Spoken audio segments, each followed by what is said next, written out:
Bueno, déjeme saludar a César Gutiérrez Priego, analista, columnista, abogado, especialista en Derecho Penal, Militar y Seguridad Nacional. Te mando un abrazo, César. Buenas noches. Gracias por acompañarnos. Al contrario, Vicente, buenas noches a ti. Saludos a ti y a todo tu auditorio. Oye, César, te tengo que preguntar ya seriamente, y creo que da para mentar la madre toda la noche. ¿Qué piensas de esta propuesta del PRI para que los mexicanos paguemos los gastos legales de la defensa del general Cienfuegos? Mira, yo la veo totalmente carente de una realidad jurídica y de una realidad que vivimos en este país. Lo que sí, yo lo veo más como un acto de campaña para tratar de ganarse por ahí ciertos adeptos dentro del ejército o al alto mando. Pero la realidad es que jurídicamente incluso la Secretaría de la Defensa sí estaría obligada a brindar una asesoría o por lo menos brindar a un asesor jurídico en el caso del general Cienfuegos. Y te voy a explicar por qué. Porque aunque el general Cienfuegos ya se encuentra retirado, él sigue apareciendo como asesor del alto mando. Y no es que el general Luis Crescencio Sandoval lo haya decidido así, sino que existe un decreto presidencial por el cual todos los secretarios de la defensa salientes, en cuanto pasan a formar parte de la honrosa situación de retiro, se convierten en automático en asesores del alto mando, y eso los convierte en funcionarios de alto nivel de la Secretaría de la Defensa Nacional. Pero no lo descalifica su actuar, al menos lo que dicen los gringos, que fue un actuar corrupto, un actuar criminal. ¿No lo descalifica de eso? Bueno, por supuesto, así como no podemos nosotros violentar la presunción de inocencia del general, tampoco nosotros podemos mandar recursos, porque entonces lo que nosotros estaríamos manifestando es que las imputaciones carecen de valor y que nosotros consideramos que son falsas. Entonces, así como no podemos caer en el exceso de condenar al general y decir que él es culpable por la simple imputación y tratando de respetar siempre no la presunción de inocencia, tampoco podemos irnos al extremo. Pero aparte quisiera abundar un poquito más en eso. Imagínate qué pensaría todo el personal militar, que son más de 254 militares que se encuentran procesados, tanto en prisiones militares como en prisiones federales y del Foro Común, que por la famosa guerra de Felipe Calderón y que la continuó Enrique Peña Nieto, ellos tuvieron que pagar abogados particulares o estar con el defensor de oficio para tratar de demostrar durante todos estos años su inocencia, de la cual ellos están seguros, pero que no han tenido la posibilidad ni la capacidad económica para poder realizarlo, que de repente les manifestaran que el gobierno mexicano, por medio de una solicitud o de una petición que hizo el PRI, le van a pagar la defensa jurídica de $1,000 la hora al general Salvador Cienfuegos. Bueno, pues yo creo que, imagínate, si de por sí ya hay molestia dentro del personal de tropa, de jefes y de oficiales en el ejército mexicano, pues esto sería todavía motivo de doble molestia que hubiera una situación de ese estilo. César, ¿has platicado con, me imagino que sí, y perdón, hasta a veces se cae de la mata la pregunta, ¿has platicado con militares? ¿Cuál es el espíritu, el sentir de la tropa? Porque por ahí veía al general Gallardo, por ejemplo, hacer declaraciones de que pues estaban ante esta situación delicada del general Cienfuegos, de alguna manera, no sé si desanimados es la palabra. ¿Cómo los has percibido tú? Mira, por supuesto que ha afectado en la moral del personal militar. Y por supuesto que afecta por el simple hecho de que el general Cienfuegos era el máximo representante del ejército mexicano en el último sexenio y que él era una persona muy estricta. Muchos de sus lemas era no se metan a andar haciendo cosas raras ni con mañosos porque la justicia tarda, pero el largo brazo de la ley siempre los alcanza.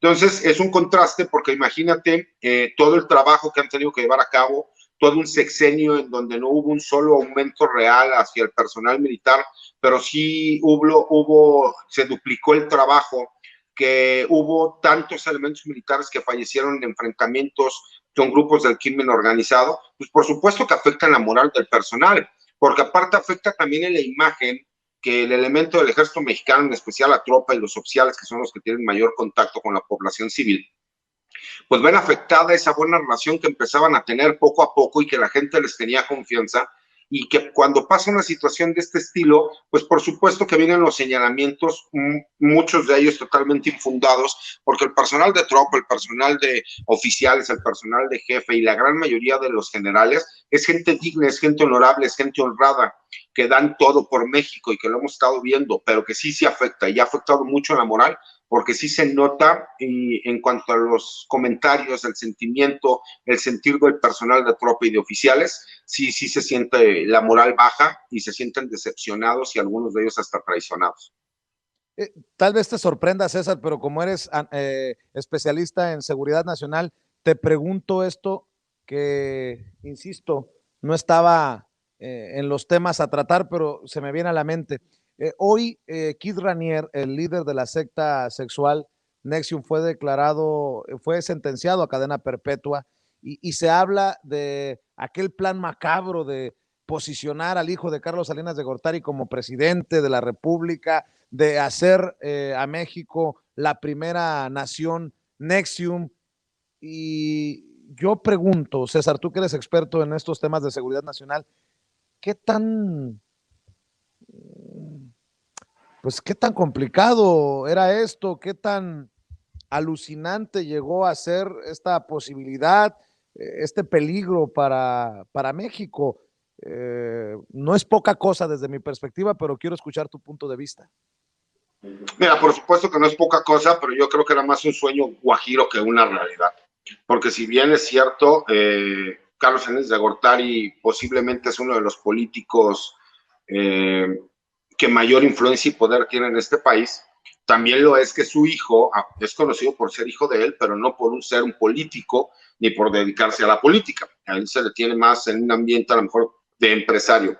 Y creo que esa parte hubiera sido poco probable que se pudiese dar, porque aparte tenemos una nueva generación de mexicanos, y en esa nueva generación de mexicanos no cuaja una persona como él, y no por el hecho de que sea buena o mala persona, simple y sencillamente porque no conecta con la gente. Y lo hemos estado viendo, que nuestra sociedad últimamente es una sociedad con ideologías nuevas, un poco más de izquierdas, en donde buscan más un acercamiento con las personas. Y difícilmente él hubiera podido tener un acercamiento con las personas. Incluso este líder, yo lo que considero es que lo que él intentaba era seguir sacando ciertos tipos de beneficios económicos y de beneficios a lo mejor de carácter político que sí se hubieran podido dar en México. Eso sí era factible. Y que a lo mejor él hubiera podido seguir influyendo en algunos grupos, ¿no?, de jóvenes políticos en los cuales hubiera podido tratar de cooptar para esa secta. Pero de ahí a que realmente hubieran podido conseguir en un corto plazo el que el hijo del expresidente Salinas de Gortari pudiera ostentar la presidencia en México, lo veía más como un sueño guajiro que como una realidad.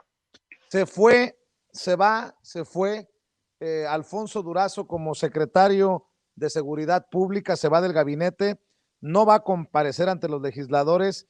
En sus últimas declaraciones al periódico La Jornada dice que el narco ya no opera en zonas del país.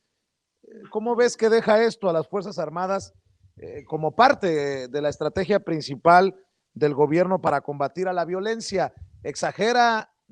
¿Es correcta el análisis que hace Durazo de salida? Obviamente, pues, ¿qué va a decir él? Se va como candidato de Morena al gobierno de Sonora y pues va a decir lo mejor de su gestión. ¿Cómo lo entiendes tú, César? Mira, yo con todo respeto, Vicente, creo que lo mejor que le pudo haber pasado a la seguridad nacional de este país es que él se vaya como candidato a gobernador. Creo que como político tiene mucha capacidad, pero como secretario de Seguridad Pública no lo tenía porque es un tema que desconoce. Yo creo que no tuvo la oportunidad, o más bien no se dio la oportunidad de salir al interior de la República, como sí lo hace el señor presidente, a conocer cuáles son las realidades, ¿no? Y esas regiones del país en donde el crimen organizado viene siendo realmente de facto quien organiza, maneja, ordena y manda. Es cierto que con la creación de la Guardia Nacional se ha inhibido un poco esa situación, pero con todo respeto, yo creo que él habla de otro país, o como la entrevista que estaba escuchando con el diputado, yo creo que él desde la comodidad de su oficina, ahí en Pedregal, pues hace ese tipo de análisis, porque yo quisiera ver que vaya a ciertas regiones de Tamaulipas o a ciertas regiones de Guerrero o a ciertas regiones de Michoacán o incluso en ciertas regiones de Jalisco, y así te puedo hablar de muchos estados de la República en donde sigue existiendo una gran presencia del narco y que siguen siendo en realidad un poder fáctico que poco a poco el gobierno ha ido a tratar de ir penetrando, pero que la realidad es que no se ha podido. ¿Quién debería, desde tu perspectiva, hay algún nombre que suene? En algún momento hablábamos de la posibilidad de que fuera un militar, un civil. Creo que tiene que ser un civil en la seguridad pública. ¿Algún nombre que se escuche en tus círculos, César? Mira, Vicente, obviamente como en todo hay diferentes candidatos. No va a ser un militar. Yo tenía entendido que la propuesta era que un militar retirado fuera quien ocupara el cargo. No va a ser un militar. Hay muchas personas que piden que el subsecretario de Alfonso Durazo sea quien se quede. Hay por ahí otro grupo que menciona algunos otros candidatos de carácter civil y que tengan esa posibilidad. Incluso se llegó a manejar el nombre del canciller, pero la realidad es que el canciller está mucho más allá. ¿Por qué? Porque pues, es una persona que sí tiene experiencia en seguridad pública, lo demostró en la Ciudad de México, pero que no está dentro de la terna de lo que se esté manejando. Pero retomando un poquito la pregunta que me hacías y que parece que me hice tonto, pero no fue así, en el sentido de cuál será ahora el costo, ¿no? O más bien la problemática que se le va a dar a las Fuerzas Armadas. Recordemos que el ejército se divide en 12 regiones militares y 42 zonas militares. Esas regiones militares y esas zonas militares están divididas en cuanto al control territorial que existe en el país y que a su vez la Guardia Nacional, siendo la fuerza civil con personal, gran parte de él militar encuadrado en la Guardia Nacional, tendrán que venir a realizar todo ese trabajo que el presidente les ha pedido de forma encarecida respecto a bajar los índices de violencia en el país. Y eso solamente se consigue por medio de control territorial. Eso solo se consigue por medio, ¿sí me explico?, de proximidad social, que tengan muchísimas más interacciones con la sociedad en los diferentes lugares y que no pase lo que nos ha pasado como en ciertos lugares de Michoacán, en donde no dejan ingresar a la Guardia Nacional o que no dejan ingresar a los elementos del Ejército Mexicano porque hay grupos criminales que lo tienen copado, o como ha pasado en algunos lugares de Guerrero, donde igual no dejan entrar a la Guardia Nacional, no dejan entrar al Ejército, o como lo hemos visto también en lugares como Tamaulipas. Entonces, creo que ese va a ser el gran problema que tenemos ahorita. Y más por el hecho de que la detención del general Cienfuegos va a ser un tema que van a estar utilizando forzosamente los enemigos políticos del presidente, de la oposición, para tratar de demeritar el trabajo de las Fuerzas Armadas, que son los que han sido en este momento la realidad del caballito de batalla de la 4T. César Gutiérrez Priego, ¿por qué no nos despedimos invitando a la gente para que te apoye en redes sociales y para que te lea desde tus espacios en diferentes medios? Al contrario, Vicente, gracias. Mira, mi Twitter es @CésarGutiPri. Tengo una columna todos los martes en La Silla Rota. Tengo una página de internet que es la Fundación General Jesús Gutiérrez Rebollo, donde apoyamos a militares y marinos procesados sentenciados. Pues César, te agradezco como siempre que nos acompañes, siempre es sabroso escuchar tu análisis y te mando un abrazo, que pases excelente noche. Otro de vuelta, Vicente, pasen buenas noches, hasta luego. Gracias, es César Gutiérrez Priego, experto en estos temas. Qué mejor que los expertos hablen en Sin Censura, mi querido Zenet.